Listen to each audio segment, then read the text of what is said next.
professora também do programa de mestrado profissional em saúde perinatal, daqui da maternidade. E, além disso, ela coordena desde 2011 um laboratório, que, né, a gente chama de LEPIDS, que é o Laboratório de Estudo, Pesquisa e Intervenção em Desenvolvimento e Saúde, que desenvolve muitas pesquisas pioneiras e referências na área da saúde materna e infantil, na maternidade escola e no Rio de Janeiro. Então, a professora Ana Cristina, ela é uma referência no que tange a saúde mental e saúde perinatal, né, materno-infantil. Então, vamos ouvi-las bem atentos, porque a gente vai aprender bastante coisa. Muito obrigada pela sua disponibilidade e estamos de ouvidos. Ai, que bom. Agradeço aí a apresentação, né? É muita coisa, né? A gente perde o fôlego.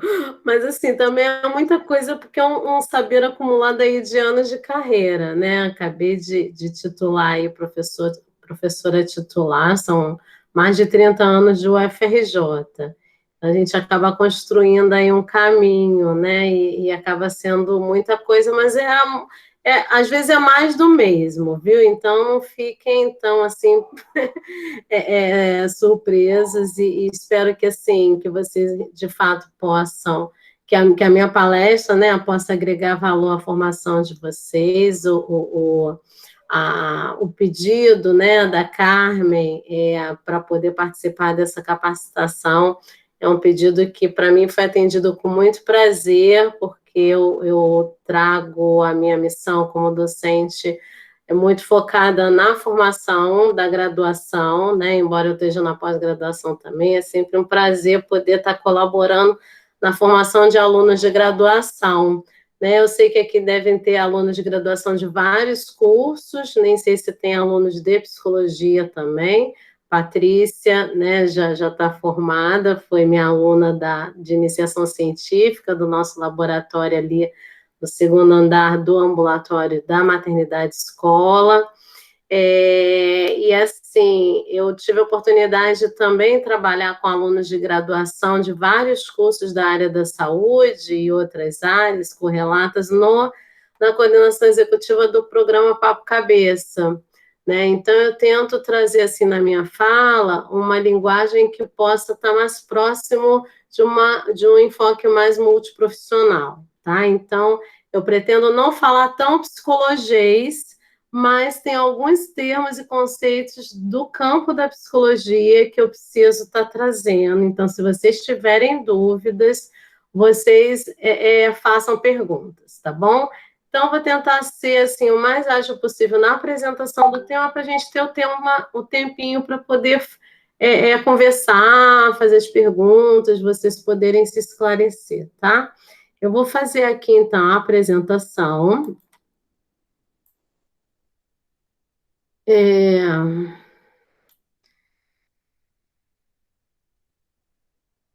Peraí, tem alguma coisa errada aqui, porque já está aqui a apresentação.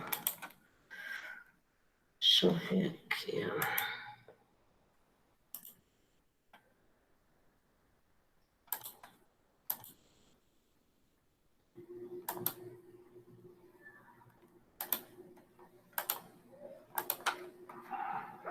Engraçado.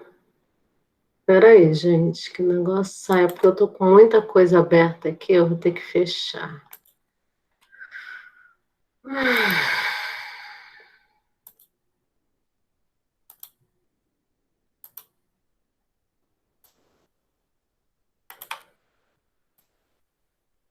Agora foi.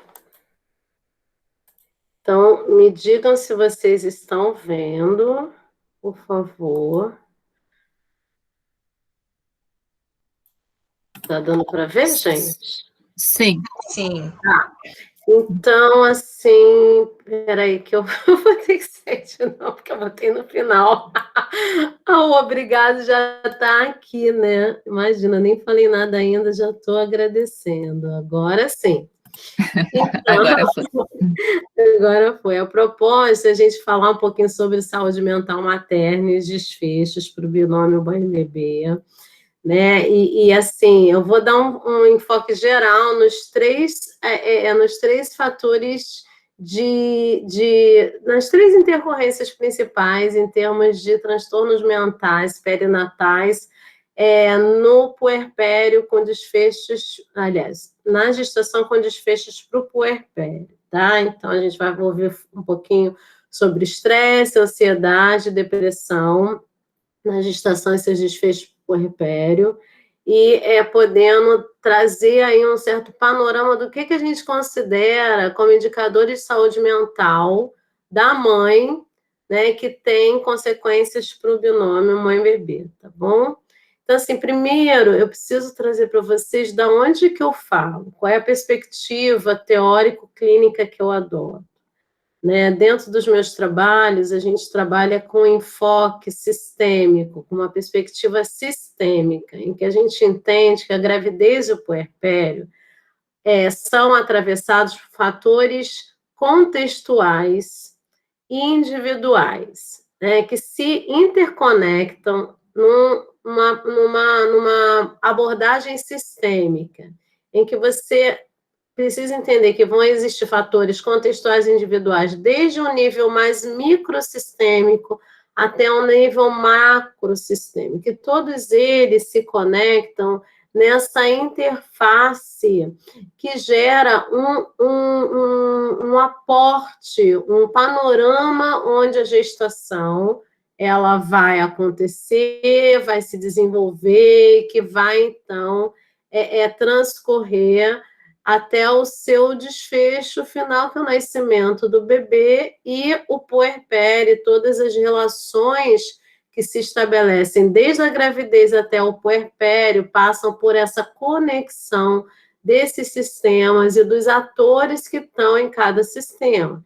Então, desde o microsistema, em que a gravidez está localizada nesses diferentes sistemas, que é a família extensiva, ou a família nuclear, no caso, casal, pai, mãe, filho, ou mãe, filho, ou pai, filho, né, que estão ali envolvidos diretamente naquela gestação, né, ou os outros contextos que aquela gestante está inserida, que é o contexto do trabalho, que é o contexto da comunidade, dos amigos que compõem a rede de apoio, e todos esses atores desses microsistemas em que a gestante está inserida, têm uma certa influência mais diretamente ou indiretamente sobre aquela gestação, compondo esse cenário, esse suporte emocional que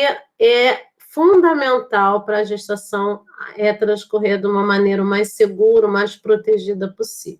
Mas não só nesse não só os aspectos desse microsistema, os fatores desse microsistema interferem na gestação. Também, nos outros sistemas, vão existir fatores que vão ter uma influência direta ou mais indireta sobre aquela gestação e, consequentemente, o puerpério daquela mulher.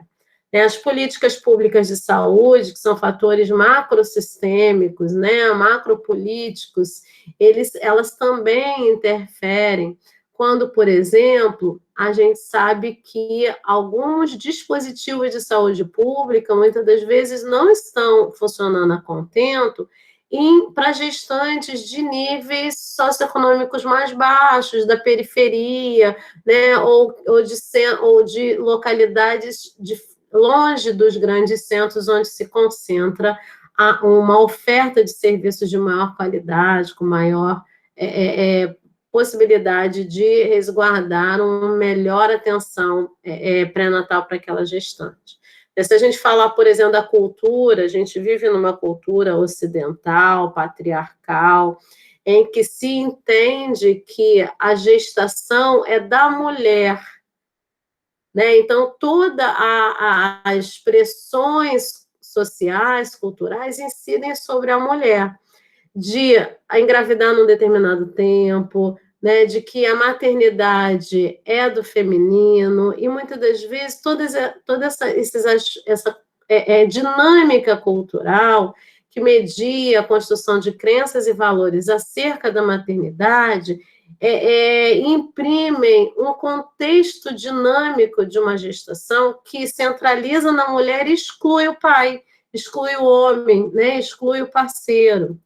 Então, esse tipo de visão micro e macro contextual e sistêmica é o que nós adotamos aí para a gente entender a gravidez e o puerpério, ou seja, entender o que a gente chama de ciclo gravídico puerperal.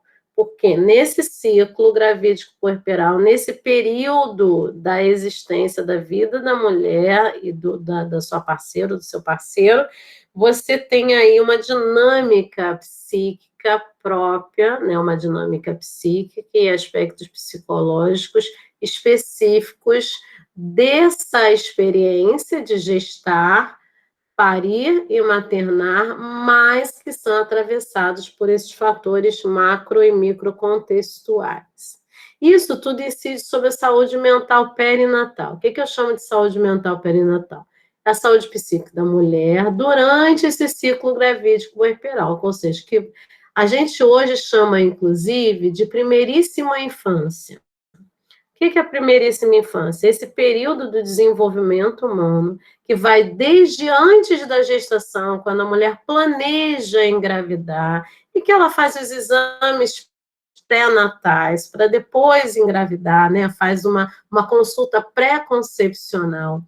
E que então ela engravida, gesta durante as 37, 38 semanas, ou antes, ou um pouquinho depois, né? A depender do momento do parto, e vai então para um puerpério, e após esse puerpério, que pode ser imediato ou tardio, a gente passa então para a primeira infância, que é do nascimento do bebê até os 3 anos de vida. Então, esse período, que vai desde antes da gestação até os 3 anos de vida, a gente tem chamado de primeiríssima infância. E nessa primeiríssima infância, a gente situa, então, esse ciclo gravídico puerperal. E a saúde psíquica da mulher durante esse ciclo gravídico puerperal é o que vai assegurar uma experiência subjetiva e psíquica mais positiva da vivência da maternidade, né? Baseado na experiência de saúde e bem-estar, não só para a mulher, mas para todos aqueles atores daquele microcontexto da gestação, né? A mulher, o feto, o companheiro, a companheira, a família extensa, muitas das vezes, inclusive, os amigos, mas o nosso foco na assistência pré-natal e na assistência, não, no estudo sobre a saúde psíquica da mulher, ou saúde mental perinatal, é voltado para a tríade mãe, bebê, família, ok? Então, assim, os estudos, aliás, quando a gente estuda a saúde mental materna, né, a saúde mental perinatal, a gente vai ver que quando esse contexto, tanto do ponto de vista macro, né, tanto do ponto de vista dos fatores contextuais, quanto do ponto de vista dos fatores individuais, ou seja, da própria saúde psíquica da mulher antes de engravidar, esses fatores incidem sobre essa saúde mental perinatal, que podem vir a predispor a mulher a desordens mentais durante esse ciclo gravídico puerperal. E a gente hoje tem estudos que revelam que esses transtornos mentais perinatais, ou seja, essas desordens mentais que podem acometer a mulher durante o ciclo gravídico puerperal, têm sido um objeto de estudo muito importante. Por quê? Porque essa saúde mental perinatal vem sendo reconhecida em termos mundiais a partir de dados relevantes de prevalência desses transtornos mentais perinatais no mundo. Então, por que a Organização Mundial de Saúde, por exemplo, nos diz que mais de 90% dos países de alta renda acabam, e enquanto somente 10% dos países de baixa e média renda acabam tendo dados de estudo sobre o tema dos transtornos mentais perinatais. Quando a gente vai ver que eles têm desfechos graves para a mãe e para o bebê e a sua família, né? Porque quando a gente tem uma gestante com uma desordem mental durante a gestação ou durante o puerpério, isso traz repercussões para o vínculo afetivo que ela cria com aquele bebê, que, por sua vez, vai trazer consequências para o desempenho dela na amamentação, porque ela pode se sentir menos competente para amamentar o seu bebê, e aí vai se desenrolando várias outras consequências.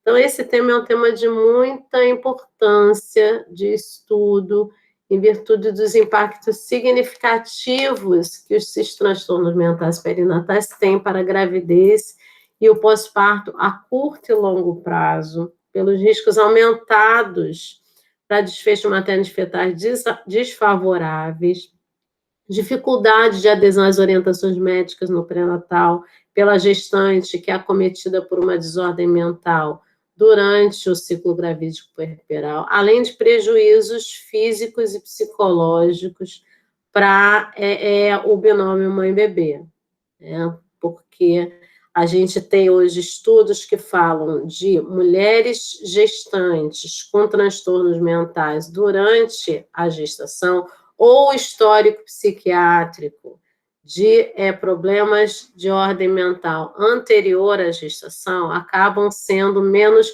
responsivas ao seu bebê logo após o parto, e isso acaba trazendo repercussões para o desenvolvimento socioafetivo da criança.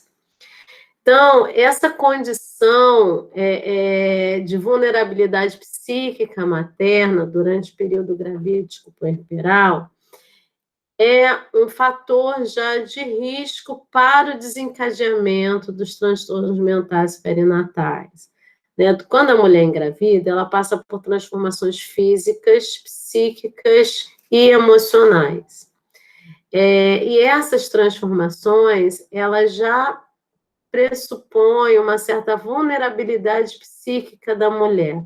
A mulher fica mais propensa a desenvolver transtornos mentais perinatais. Por isso a importância desse estudo, desse objeto de estudo. Por quê? Por exemplo, as transformações físicas hormonais, né? A gente sabe que existem vários neurohormônios responsáveis pela modulação e regulação das nossas emoções, né? Então, quando a mulher passa por essas mudanças hormonais próprias da gestação, também o humor dela fica afetado. Tanto ela pode ficar mais ativa, como ficar mais passiva.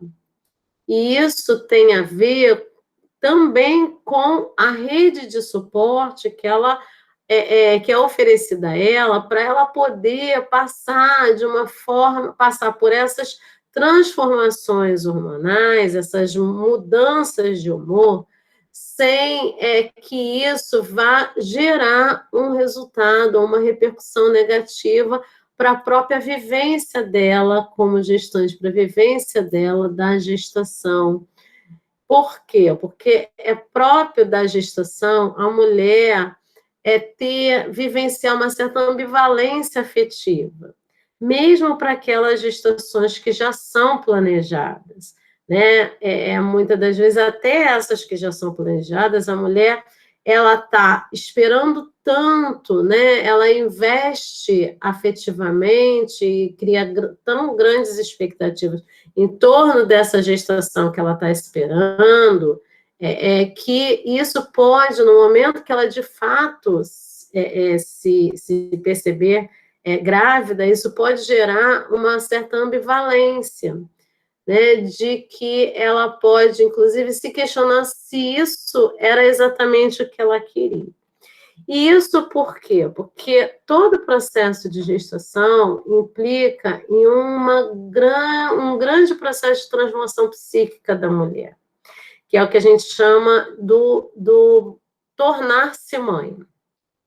A mulher, embora em termos socioculturais, né, a gente vê que muitas das vezes existem crenças relativas à ideia de que o gênero feminino ele já vem pré-programado para ser mãe, e não é disso que se trata, muito pelo contrário, né? A mulher ela não nasce já preparada para ser mãe, mas ela se torna mãe ao longo de um processo psíquico que pode começar antes mesmo da gestação, mas que se consolida durante a gestação a partir dessas transformações psíquicas, em que a mulher revisita a sua história como filha, para dali criar modelos internos de funcionamento psíquico para ser a mãe. Muitas das vezes contrariando aquele modelo materno que ela tinha ou adotando aquele modelo materno da relação dela com a sua própria mãe para se apropriar daquilo e criar o seu próprio modelo de ser mãe daquele bebê. E aí, isso se dá a cada gestação. Então, não é o fato da mulher estar tendo um segundo filho e já ter sido mãe anteriormente, que isso não vai acontecer numa segunda gravidez. Por quê? Porque esse processo psíquico de se tornar mãe, ele acontece para cada gravidez. Por quê? Porque cada gravidez é uma experiência subjetiva única. Porque a gestação de um filho que vai ser um sujeito diferente daquele filho anterior. Então, quando a gente pensa nessas transformações psíquicas, nesse processo de se tornar mãe, a gente tem que pensar sob o ponto de vista subjetivo e individual, em que cada mãe ela é uma mãe para um filho, porque não se trata de uma única mãe para todos os filhos, porque isso tudo se dá numa relação intersubjetiva, em que a mãe e o filho, eles passam a ter uma relação e uma conexão afetiva que vai ser a base para a relação mãe e filho. Então, se são sujeitos únicos, cada gestação vai exigir que a mulher entre num trabalho psíquico para gestar, parir e maternar aquele filho sujeito psíquico diferente de todos os outros, tá? Então, com isso, esse trabalho psíquico da mulher acontece a cada gestação. Claro que, se eu já sou mãe, eu já sei o que esperar, e as minhas expectativas de ser mãe daquele segundo filho se balizam nas expectativas que eu tive da primeira gestação. Mas, ainda assim, quando eu começo a personificar esse bebê que está no meu útero como sendo fulano, que deve puxar mais a mãe do que ao pai dessa vez, porque o primeiro filho era a cara do pai, então o segundo precisa ser a cara da mãe, até para a mãe poder se identificar com ele. E todo esse processo de identificação da mãe com o filho faz com que ela invista nessa transformação psíquica, e isso é uma exigência do ponto de vista psíquico e emocional muito grande, que se alia a todas as exigências biológicas que o corpo da mulher está atravessando. Então, tudo isso acaba gerando um impacto, uma sobrecarga física, emocional e psíquica na mulher, que pode, muitas das vezes, especialmente quando você tem um histórico de doença psiquiátrica anterior à gestação, ou como anterior àquela gestação, né? Isso predispõe a mulher a não suportar toda essa exigência daquela gestação e acabar respondendo a essa situação entrando num estado de sofrimento psíquico. E Professora, sim. Desculpa interromper. Tem uma pergunta no chat. Quer responder agora ou deixar para o final? Eu prefiro responder no final, tá bom? Então Aí tá bom. a gente até recupera algumas informações que eu trouxe. Então, Tá assim, ótimo. quando a gente entra, né? Quando a mulher entra nesse processo de transformação, que a gravidez existe, transformação física, emocional e psíquica, ela fica, então, mais predisposta a entrar num estado de sofrimento psíquico, né? Para aquelas que tiveram transtornos psiquiátricos, isso aumenta essa vulnerabilidade psíquica. Esse, então, esse estado de sofrimento psíquico, especialmente quando ela não tem uma rede de suporte, ou quando não é percebido, né, esses sintomas precocemente, se faz uma abordagem clínica para tratamento desses transtornos mentais psíquicos, desses transtornos mentais perinatais, a mulher, desses sinais de sofrimento psíquico, a mulher, então, pode entrar num sofrimento psíquico mais grave, que leva ela, então, a um adoecimento psíquico. Então, primeiro vem o sofrimento, depois vem o adoecimento psíquico, que é quando a mulher não consegue suportar os sinais e sintomas que estão presentes naquele sofrimento psíquico inicial, que se fosse prevenido, se fosse tratado, seria então prevenido o estado de adoecimento psíquico. Então, esse estado de adoecimento psíquico é o que leva, então, ao desenvolvimento de transtornos mentais perinatais, como a depressão puerperal, por exemplo.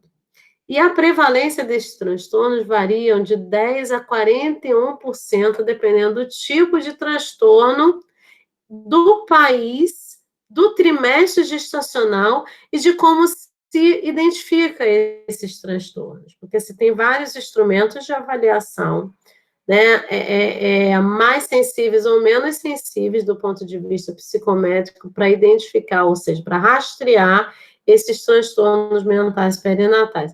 Eu sei que no projeto People vocês devem usar a escala de Edimburgo para rastrear esses sinais de adoecimento psíquico no puerpério. A escala de Edimburgo é uma das melhores escalas do ponto de vista psicométrico, com maior especificidade, sensibilidade, usado largamente de forma internacional. Então, assim, é um bom instrumento que vocês podem estar adotando. E, por sua vez, tem uma vantagem muito grande, que não é uma escala que não é de uso exclusivo do psicólogo, porque tem outros instrumentos que são de uso exclusivo do psicólogo, que são usados em um processo de psicodiagnóstico, que é um método próprio e exclusivo de uso do psicólogo para diagnóstico de transtornos mentais.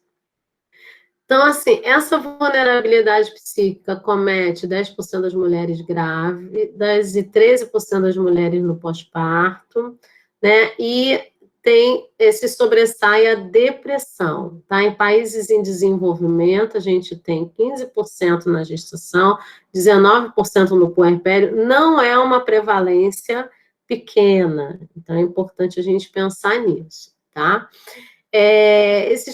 Os transtornos mais comuns é a depressão, a ansiedade, distúrbios somáticos, estresse psicológico, transtorno do estresse pós-traumático.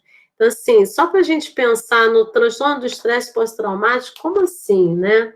Por que transtorno do estresse pós-traumático? É só quando a gente passa por um trauma que a gente desenvolve esse transtorno.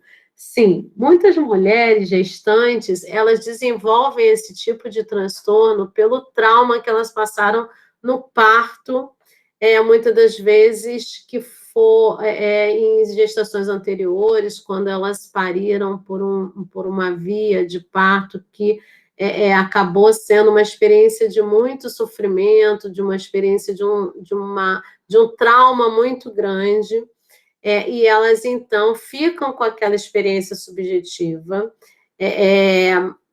inscrita no psiquismo delas, e quando elas engravidam novamente, essa experiência subjetiva de sofrimento psíquico vem à tona, e vem flashes de todo aquele trauma que elas passaram no parto, e muitas das vezes esses flashes, essas memórias psíquicas, elas vêm de uma maneira com tanta intensidade que ela acaba desenvolvendo, então, um transtorno do estresse pós-traumático, pós-parto, que acomete de 1,6% das mulheres que viveram partos traumáticos.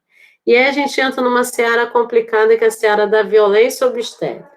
Vocês podem me perguntar assim, professora, então, qualquer mulher que vive violência obstétrica pode ter transtorno de estresse pós-traumático pós-parto? Eu vou responder para vocês que sim e não. Por quê? Primeiro, porque a gente tem que pensar o que é violência obstétrica.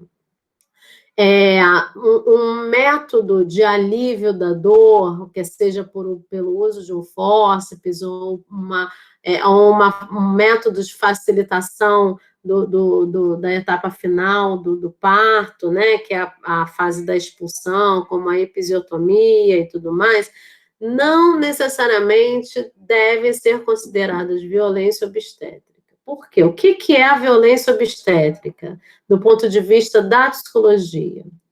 É a experiência subjetiva que a mulher viveu em que ela nomeia como uma violência e que tem uma carga afetiva traumática e que cria, então, essa memória psíquica do trauma e que ela vai recuperar, reviver por meio de um estresse pós-traumático pós-parto em gravidezes posteriores.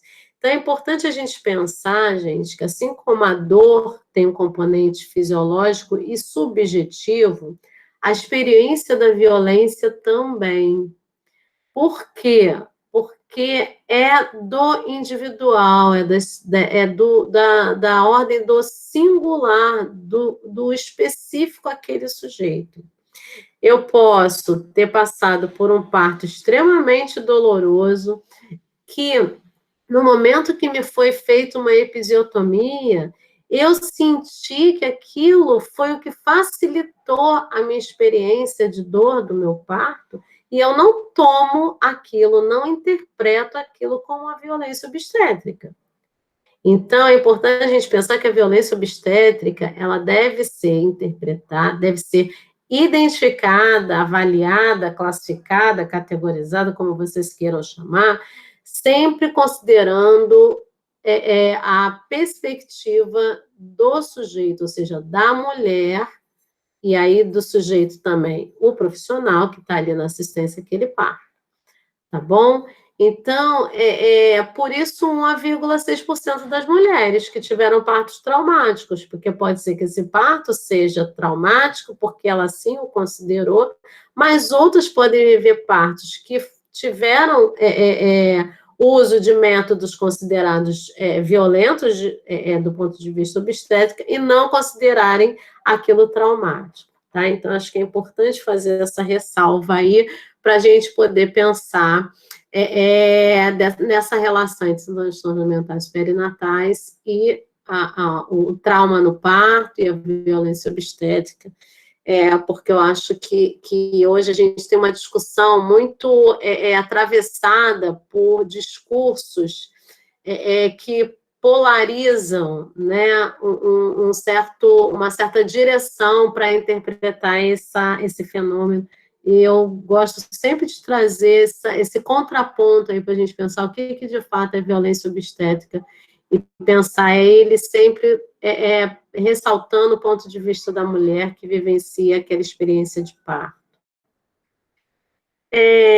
Então, assim, a gente tem vários fatores de risco para que a mulher possa desencadear transtornos mentais perinatais, né? As alterações hormonais, já falei, tipo de personalidade, crenças e padrões cognitivos, né? Quando eu tenho uma personalidade mais introvertida, né? Mais ensimesmada, mais que a gente chama de uma autorregulação das emoções, menos voltada para fora e mais para dentro, eu tenho uma maior tendência a, por exemplo, responder com sinais mais distímicos, de maior entristecimento, né? Ao contrário daquele que tem uma personalidade mais externalizante, né? Que usa de recursos de enfrentamento mais para fora, né? Não para si próprio, mas na relação com o outro, eu posso tender a responder de uma maneira mais resolutiva, ou então com expressões de raiva. Então, a personalidade e o temperamento, né, que são bases biológicas, a personalidade é construída, mas é construída baseado no temperamento. Isso faz com que eu tenha formas de lidar diferente com aquela transformação emocional e psíquica que eu vou viver durante a gestação. E isso também acaba sendo um fator que pode ser um fator de risco ou de proteção a essa saúde mental materna e a ocorrência desses transtornos mentais perinatais. Então, assim, é importante a gente pensar que as causas dos transtornos mentais perinatais, a prevalência deles durante a gestação ou puerpério, é multifatorial, porque a gente tem que pensar, existe uma predisposição biológica, a mulher tem transtornos mentais, tem um histórico psiquiátrico, existe uma predisposição psicológica, eu já tenho uma personalidade ou crenças que não que eu tenho uma insegurança ou não me sinto competente para lidar com os desafios da vida, tem uma predisposição social, a mulher já vive no contexto de violência urbana, de violência intrafamiliar, não tem uma rede de apoio, né? Tá num contexto de pobreza, desemprego. Então, se eu reúno esses fatores de risco dentro dessas 3 esferas, eu tenho muito mais predisposição para ter um transtorno mental perinatal na gestação. Então, a prevalência é muito mais alta. Mas é sempre importante a gente pensar do ponto de vista multifatorial. Porque eu posso ter, por exemplo, um histórico psiquiátrico, posso ter uma personalidade que não tem habilidades ou competências socioemocionais para lidar com as angústias e adversidades, os conflitos existenciais, mas eu tenho uma rede de apoio que me facilita lidar com todas essas dificuldades e dilemas e desafios que a gestação me impõe, tá? Então, é importante a gente pensar do ponto de vista multifatorial, tá? Então, assim, para o puerpério, são os mesmos fatores de risco, né? Incluindo aí as dificuldades conjugais, a multiparidade, ou seja, se eu tenho mais filhos, né, eu posso ter mais dificuldade de lidar com as demandas do recém-nascido, e porque eu tenho que dar atenção a diferentes filhos, e isso pode fazer com que eu sofra psiquicamente naquela gestação e adoeça psiquicamente, tá? Eu acho uma outra coisa que é importante a gente pensar é o temperamento e saúde do bebê. Então, assim, bebês que nascem com condições crônicas de saúde ou transtornos gerais do desenvolvimento, autismo, ou são prematuros, ou alguma malformação congênita, isso predispõe que a mulher no puerpério seja mais acometida, ou esteja mais vulnerável a ter transtornos mentais perinatais, tá? Então, assim, vou falar um pouquinho mais rápido do estresse psicológico, da ansiedade,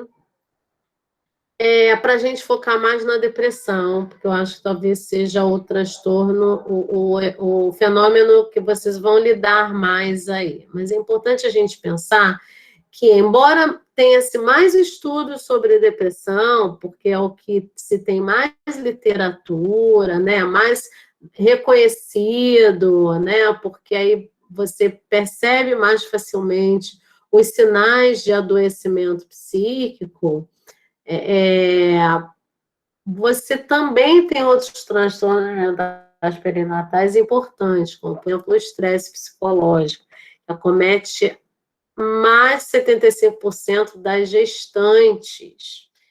E isso não é pouca coisa, é muita coisa. O estresse é um transtorno que a gente precisa ter um pouco de cuidado em poder identificar. Por quê? Porque o estresse psicológico, ele tem componentes físicos e psíquicos. E a gente é uma resposta natural do ser humano para processos de adaptação. Então, assim, quando vocês chegam no final do período, garanto que fica todo mundo estressado. E às vezes tem dor de cabeça, né? Respostas físicas, mas também tem respostas psíquicas. Baixa aquela deprê, todo mundo fala assim: caramba, eu acho que eu não vou conseguir ser aprovado nessa disciplina, não vou conseguir a média final. Isso tem a ver o quê? Com a autoestima? Não, tem a ver com o senso de autoeficácia, que, do ponto de vista psíquico, fica comprometido pelo estresse próprio daquela situação de estresse, daquela situação estressora que o ser humano tem que responder. E as gestantes é a mesma coisa. Então, esse estresse vai variar de trimestre para trimestre. Né? O primeiro trimestre, o estresse pode estar mais relacionado àqueles sintomas físicos de enjoo, má disposição, né?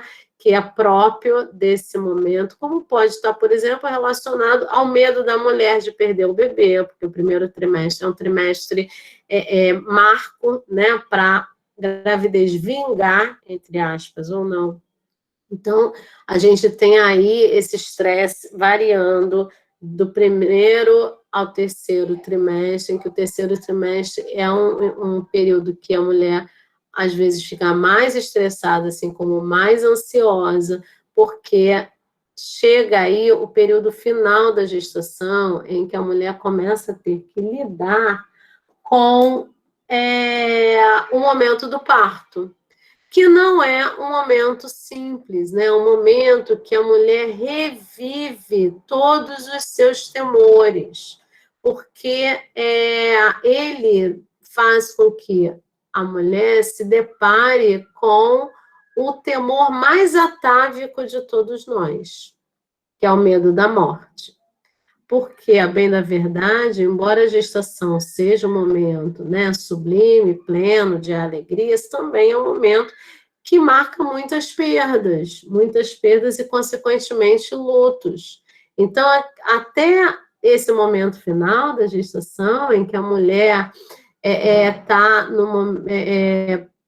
alegre, muitas das vezes, porque vai ver finalmente o bebê, ela entra num estado de ambivalência afetiva, porque junto nessa alegria de final de gestação, que vai ver o bebê, e aí é um momento que muitas das vezes faz todos os rituais de recepção, né, do bebê na família, chá de bebê, chá de revelação, que são rituais importantes do ponto de vista da transição, né, psíquica da mulher para a mãe.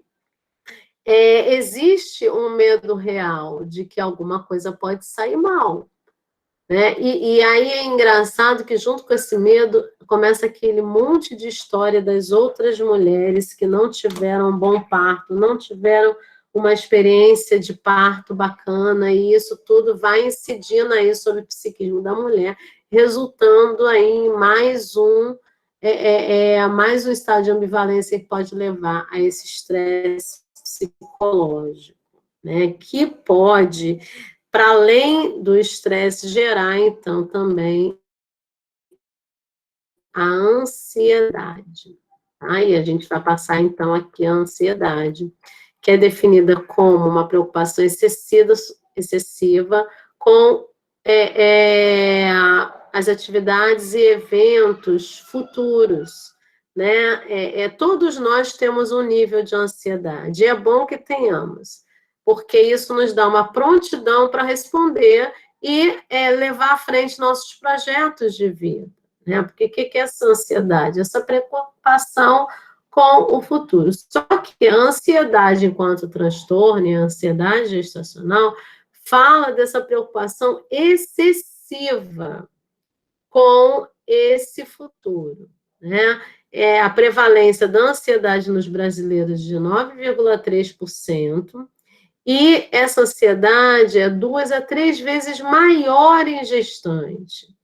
Então, é uma prevalência de 26,8% a 42% de gestantes são acometidas pela ansiedade, especialmente no terceiro trimestre. Como eu falei para vocês, o terceiro trimestre é aquele trimestre em que está tudo ali na reta final e a mulher fica muito ansiosa pelo desfecho do que vai ser aquele período de 9 meses em que ela estava gestante.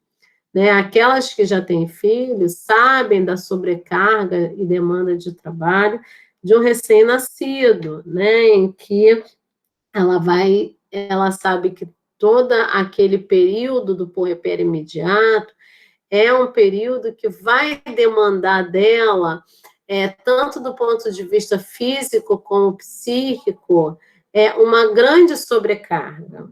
Então, esse medo, essa preocupação começa a se atualizar ali do meio do terceiro trimestre para o final, com os medos, diferentes medos, né? O medo do parto, o medo de como é que vai ser quando o bebê nascer, ela tem que voltar para o trabalho, né? Vários medos aí que já vão gerar, então, essa ansiedade gestacional, tá?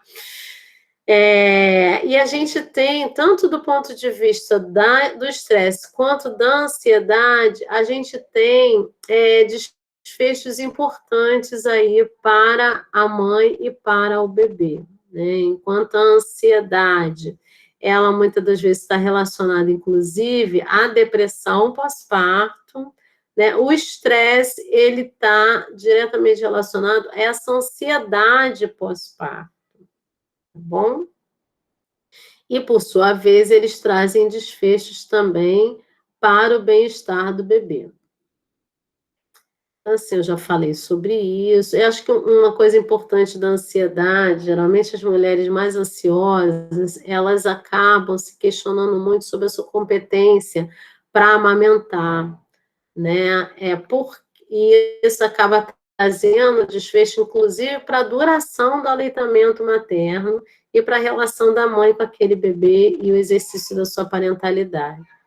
Por quê? Porque quando a gente tem ansiedade, a gente fica muito preocupado em como que as coisas vão acontecer e é tudo muito nesse momento presente, nesse imediato, né? E a gente sabe que a amamentação, por exemplo, tem tempos próprios, né? Até 48 horas, no mínimo, para o leite descer, antes disso é só o colostro, e aí a criança pode ficar muito irritada porque ela sente fome com mais frequência, e aí a mulher tem que dar o peito com mais frequência, né? E aí a gente hoje tem a premissa da amamentação sob livre demanda, e aí o bebê fica no peito o tempo todo. Por quê? Porque ele mama, a digestão é muito facilitada, porque ainda não é o leite, é só o colostro, e aí são, assim, 48 horas, 72 horas, às vezes um pouco mais, nesse início da amamentação, que a mulher fica muito sobrecarregada com essa amamentação. E aquelas que são ansiosas, que estão sempre naquela preocupação de quando que isso vai acabar, como é que isso vai ser e como é que eu vou lidar com isso tudo, podem, então, entrar num estado emocional aí de maior insegurança, maior angústia, que levem ela, inclusive, a ter a probabilidade de desenvolver uma depressão. Então, assim, a ansiedade, embora seja um transtorno que a gente acaba não tendo muitos estudos, não estuda com muita frequência, é um transtorno muito importante, porque ele se associa positivamente com a depressão, né? Que é um transtorno mais grave, que acomete menos gestantes, mas ainda assim não deve ser desconsiderado, né? É um transtorno de humor caracterizado por uma tristeza suficientemente grave ou persistente, que interfere no funcionamento pessoal, com diminuição do interesse ou prazer em atividades. Essa é a definição do DSM-5, né? No pós-parto, no puerpério, A depressão pós-parto se refere aos sintomas depressivos que permanecem por mais de 2 semanas após o parto e que interferem nas atividades de vida diária. Aí vocês podem me perguntar, mas professora, com essa sobrecarga, com essa demanda toda do recém-nascido, não dá para ser feliz, né? Qual é a mulher que vai ficar feliz ali com o bebê demandando dela 24 horas por dia, muitas das vezes não se come, não se toma banho, etc, etc. Não dá para ser feliz, não dá. Mas, o que a gente está falando de depressão pós-parto é algo mais grave. Essa tristeza inicial, esperada, desse não dá para ser feliz, não se chama depressão pós-parto, mas sim blues pós-parto, que é diferente da depressão pós-parto.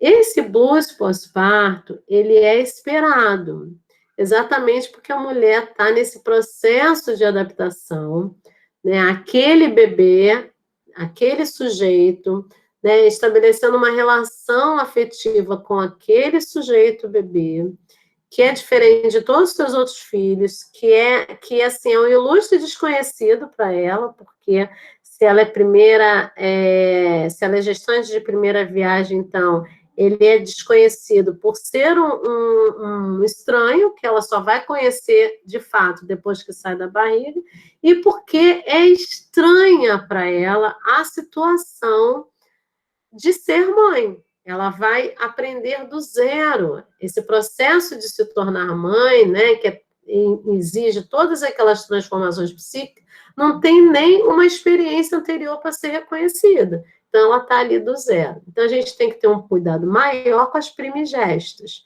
Por quê? Porque essa tristeza inicial que se dá nessa primeira semana, né, porque você não consegue fazer nada para você, é tudo em função do bebê, e fica aquela ambivalência, né, mas eu não achei que era isso tudo, eu achei que eu ia conseguir pelo menos tomar um banho e comer, enfim, é uma tristeza inicial esperada, né, que a gente chama de blues pós-parto, só que merece atenção redobrada. Por quê?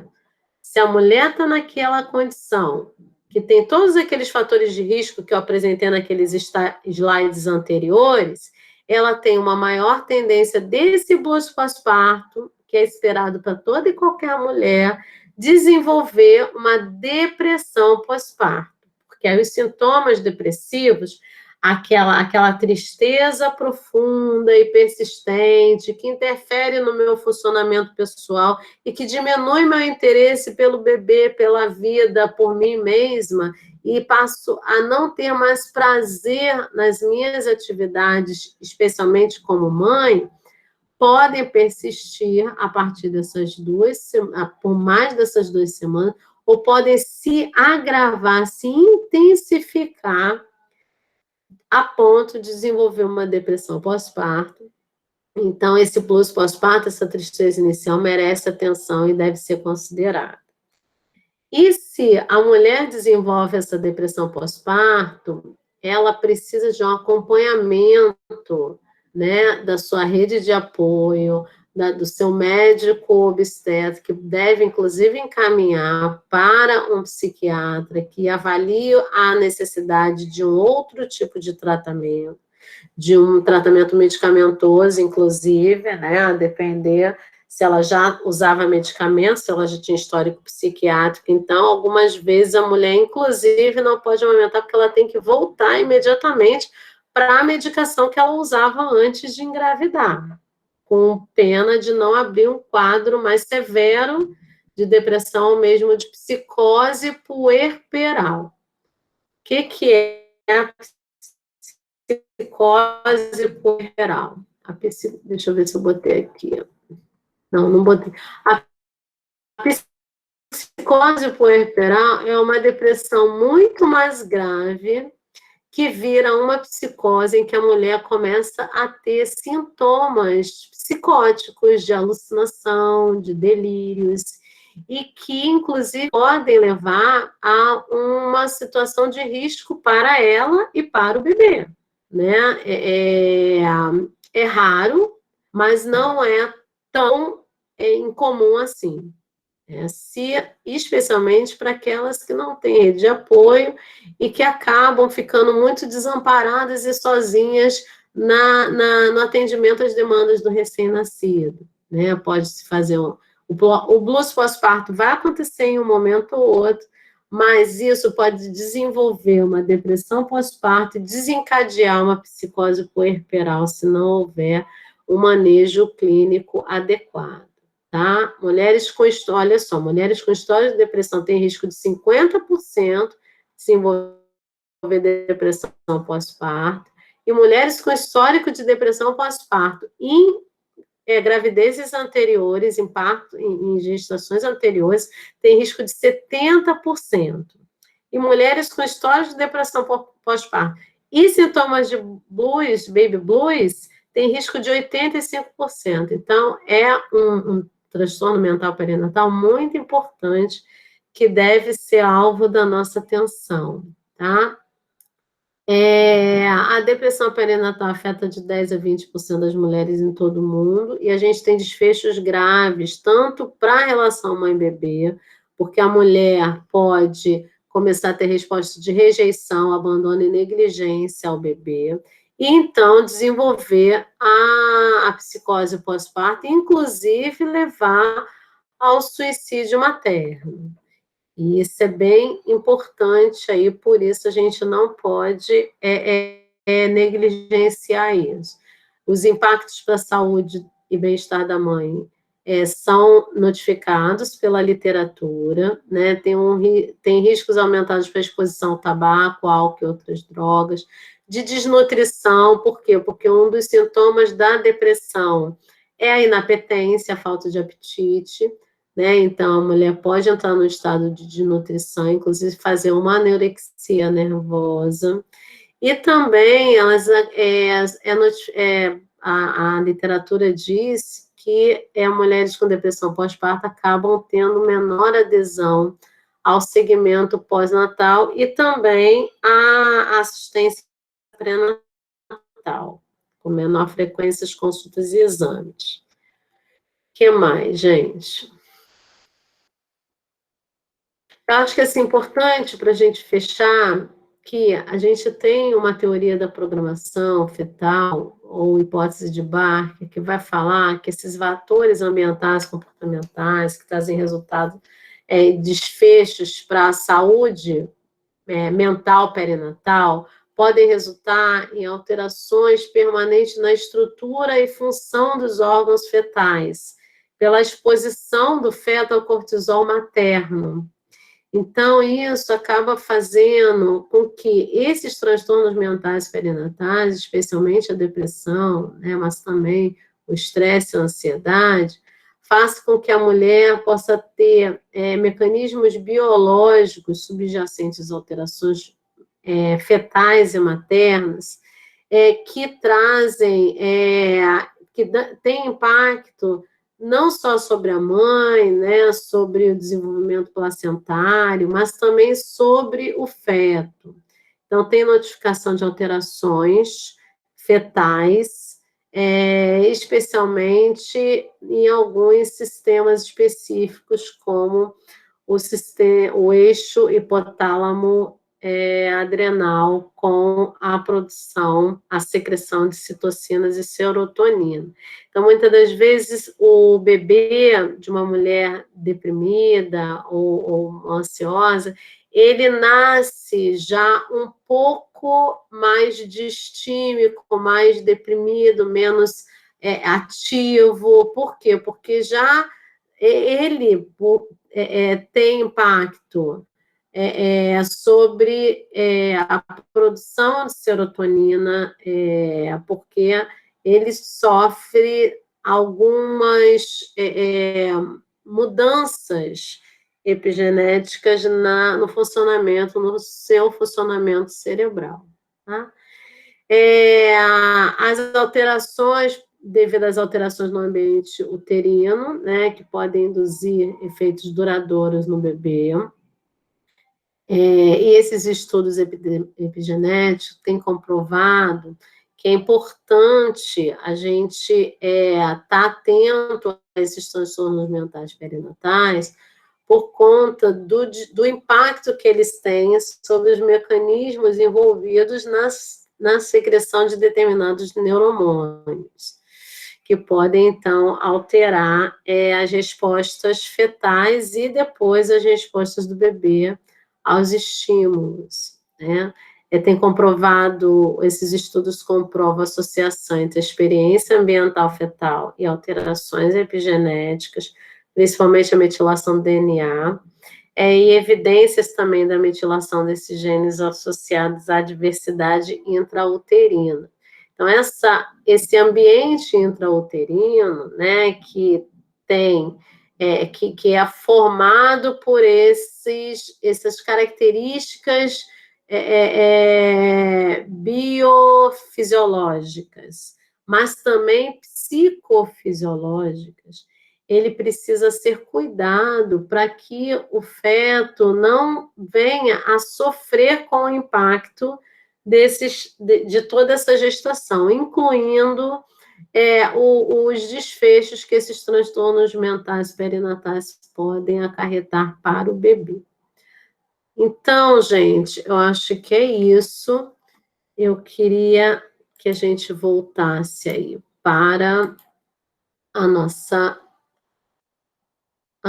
aula e que a gente pudesse trazer agora as dúvidas, as questões, né?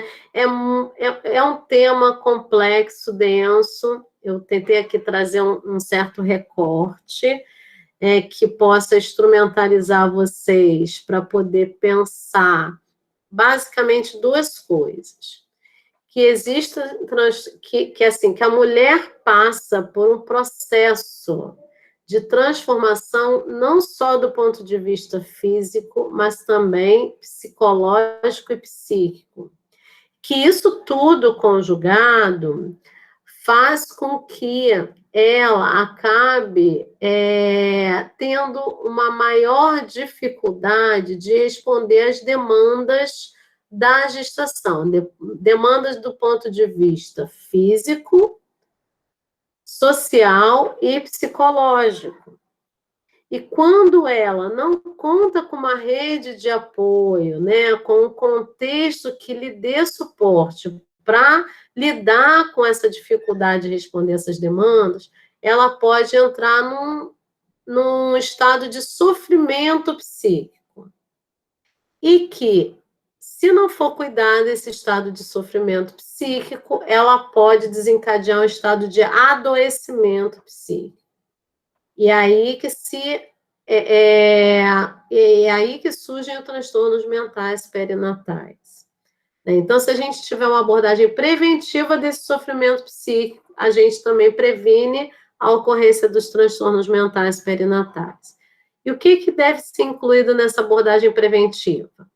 Não só o rastreio, que é o que vocês vão fazer, né, identificando quem tem sinais de depressão na gestação, mas também ficar atento aos fatores de risco para essa mulher entrar nesse estado de adoecimento psíquico durante a gestação, que é desemprego, pobreza, violência urbana, intrafamiliar, conflitos conjugais, doença, histórico psiquiátrico, paridade, dentre outros que a gente viu ali, mas esses são escolaridade também, mas esses são os principais. Então, ficando atento a isso, vocês, no momento que forem fazer o rastreio de sinais de adoecimento psíquico, mesmo que vão privilegiar a depressão, vocês podem, muitas das vezes, inclusive, a observação de vocês enxergar coisas que o próprio instrumento não traz. E aí vocês terem a sensibilidade de pensar que o instrumento não deu sinal significativo de depressão, mas a mulher me trouxe coisas no relato, né, informações no relato dela que me sugerem que ela é uma gestante que merece uma atenção até eu contestar até eu confirmar ou não a minha hipótese de que ela pode estar no estado de sofrimento psíquico. Isso é uma abordagem preventiva integral, tá? Agora, já está em adoecimento psíquico, o devido encaminhamento. Porque, como eu falei para vocês, tanto o estresse quanto a ansiedade, mas especialmente a depressão, não é coisa pouca, porque traz repercussões para a vivência subjetiva da mulher, né? Ela se questiona se ela vai ser uma boa mãe, ela pode ficar mais vulnerável a entrar num estado de adoecimento mais grave, né? Uma depressão puerperal severa, inclusive uma psicose puerperal, e isso tudo vai repercutir no bebê. Por quê? Porque o bebê precisa de um ambiente suficientemente bom do ponto de vista emocional e psíquico, para que ele possa se desenvolver mais plenamente. O que isso quer dizer? Que a mãe possa ser uma presença, né, que atenda às demandas, não só físicas, mas também psíquicas, para que aquele bebê possa se desenvolver de uma maneira plena, integrada, integral, e seja um sujeito que tenha ali uma base socioafetiva que vai, então, fazer com que aquela criança tenha um desenvolvimento integral mais pleno. Então, assim, basicamente é isso, tá bom? Eu acho que a gente podia agora abrir para as perguntas, Karina. Sim, tem uma pergunta da Cecília, naquele momento que eu interrompi, né? Ela perguntou: esse momento que pode ou não se iniciar antes da gestação ou do parto é o que chamam de matrescência? Olha, Cecília, sinceramente, nunca ouvi essa palavra, matrescência, é nova no meu vocabulário. Será que isso é um neologismo aí dos blogs e outras? Eu queria que Cecília pudesse me falar sobre isso, viu, Cecília? Oi, professora Ana Cristina. Não, eu vi isso uma vez, assim, numa aula sobre a depressão pós-parto. É um neologismo, sim, mas é um termo que eu acho que está começando a ser mais usado, que é meio que a adolescência da mãe, né? Como se fosse essa transição hormonal, psíquica, enfim. Entendi. Só que aí a minha pergunta foi meio que assim, será que essa matrescência ela pode começar antes ainda, assim, do puerpério, entendeu? Era mais isso. Sim, sim. Eu estou entendendo que essa matrescência seria um correlato a essa crise identitária que acontece na adolescência, né? Em que a pessoa está ali naquele conflito existencial entre ser criança e ser adulto, né? Não é uma coisa nem outra, e isso acaba trazendo várias repercussões aí do ponto de vista relacional, e com os pares e dela mesma, né, com seus conflitos psíquicos. Eu arriscaria dizer que, se a gente pensar aquilo que eu falei no início da palestra, né, que o ciclo gravídico puerperal é esse período que, muitas das vezes, que na verdade que a primeiríssima infância, esse período que inclui o ciclo gravídico puerperal, mas que antecede a própria gestação, né, pelas consultas pré-concepcionais, do ponto de vista biológico, e pelo desejo de engravidar, para aquelas mulheres que já se deparam com esse desejo, todo esse período, ele pode ser permeado por crises identitárias e conflitos existenciais, conflitos psíquicos, né? Então, eu arriscaria dizer que sim, que é possível que antes mesmo da mulher engravidar, ela já entre nesse conflito, né, de engravidar, não engravidar, priorizar ser mãe ou priorizar a carreira, né, e tantas outras questões que podem revelar aí uma certa ambivalência afetiva diante dessa escolha, né, por gestar, por ser mãe. Né? A gente tem um podcast que se chama Maternal Drama, etc., que a equipe do Lépides tem desenvolvido. A gente está no 2º episódio esse mês, mas o primeiro episódio, aliás, o 2º episódio falou exatamente do ser mulher, né? E a gente traz alguma dessas questões, né, que dentro daquele ponto, daquele contexto, daquela abordagem, daquela perspectiva sistêmica, né, de que muitas das vezes o contexto sociocultural da mulher ele imprime uma pressão para a mulher ser mãe que faz com que ela rivalize, muitas das vezes, com desejos muito próprios, né, que não incluem o ser mãe, mas que acaba, pela pressão sociocultural, fazendo com que ela entenda que o não querer ser mãe seja, inclusive, errado, né, que ela esteja transgredindo a sua essência como mulher e tantas outras coisas. Então, eu acho que essas discussões, né, esses conflitos, se colocam nesse período mesmo antes de engravidar, viu, Cecília?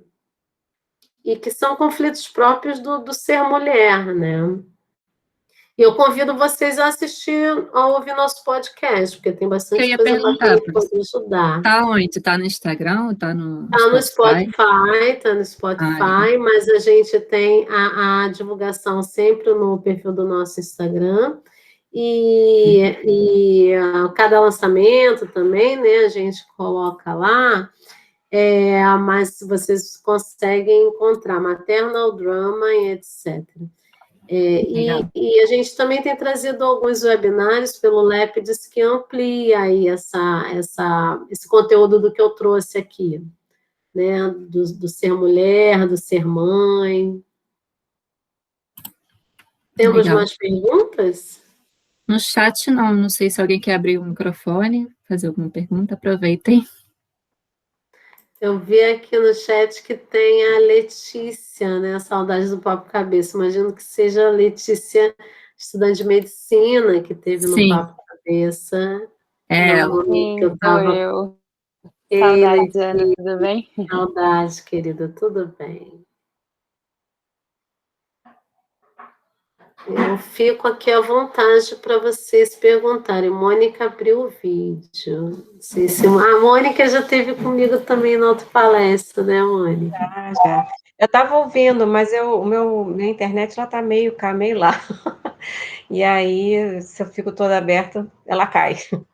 Mas agora estou com todos os meus pontinhos aqui, eu resolvi arriscar. Para agradecer, uma excelente aula, né? Eu acho que vai ajudar bastante a gente em campo a entender esse momento da mulher também, né? E também depois na análise dos resultados, né? Então, muito importante. A gente entender também o porquê do questionário que a gente aplica, né? O DAS 21. Justamente para saber que pode ter alguma interferência depois no desfecho do desenvolvimento do bebê por ela ter tido um quadro desse, né? Então, é sempre um fator para a gente considerar nas análises, né? Sim, e nesse contexto de pandemia, né, acredito que todas essas questões tenham se intensificado bastante, né, esses transtornos. É muito importante essa sua observação, Karina. A gente formou uma força-tarefa do Lépides Convida, em que a gente trabalhou nesse suporte psicoeducativo para amenizar o sofrimento psíquico de gestações e puérperas durante a pandemia e prevenir o adoecimento psíquico, né? Com vários materiais, cartilhas, vídeo, tem alguns vídeos, aliás, todos os vídeos estão postados também no nosso canal do YouTube e podem ser interessantes para vocês olharem. E a gente teve assim, um feedback bem bacana das gestantes, porque algumas avaliavam os produtos e falavam assim que estavam que aquele material estava ajudando muito a atravessar a gestação num momento tão particular, de tantas incertezas, de tantas dúvidas e inseguranças, né? E eu diria que que a pandemia, né, o evento da pandemia deve ser considerado como um corte epistemológico para todos os estudos e todas as pesquisas, né? Porque eu acho que existe um antes e depois da pandemia, não tem como negar isso, né? Então, as mulheres que estavam gestantes quando a pandemia chegou, ou passaram a ser gestantes durante a pandemia, vivenciaram, né, subjetivamente, do ponto de vista psíquico, uma experiência de gestar, parir e maternar completamente diferente, né? Tal como aconteceu com o surto do vírus Zika, né? Em que também foi ali um evento de grande impacto, inclusive sobre a decisão de engravidar de muitas mulheres, né? E que resolveram adiar engravidar com medo do vírus, né? Do vírus Zika. Mas, enfim, gente, é isso. Não sei se alguém mais tem alguma pergunta. Acho que não, professora. Depois vão surgir, né? Aí a gente entra em contato. A gente sempre acaba tendo alguma dúvida, eu fico à disposição, tá? E, assim, agradeço mais uma vez o convite da professora Carmen, é uma querida.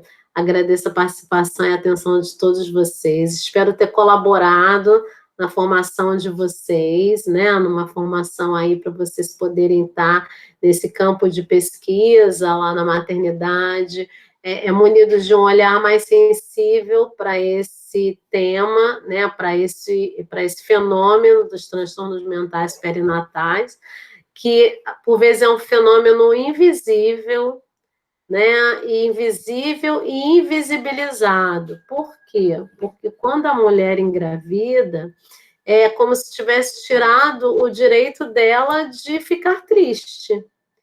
Como assim? Você queria tanto engravidar, você vai ter um bebezinho, por que você está triste? Você não pode ficar triste, né? E, às vezes, essa tristeza não é da ordem do poder ou do querer pela mulher, mas é uma resposta, até psicofisiológica, à própria condição de gestar que ela está tendo, né? Não só do ponto de vista neurohormonal, mas também do ponto de vista psicossocial, né? É aquilo que eu falei.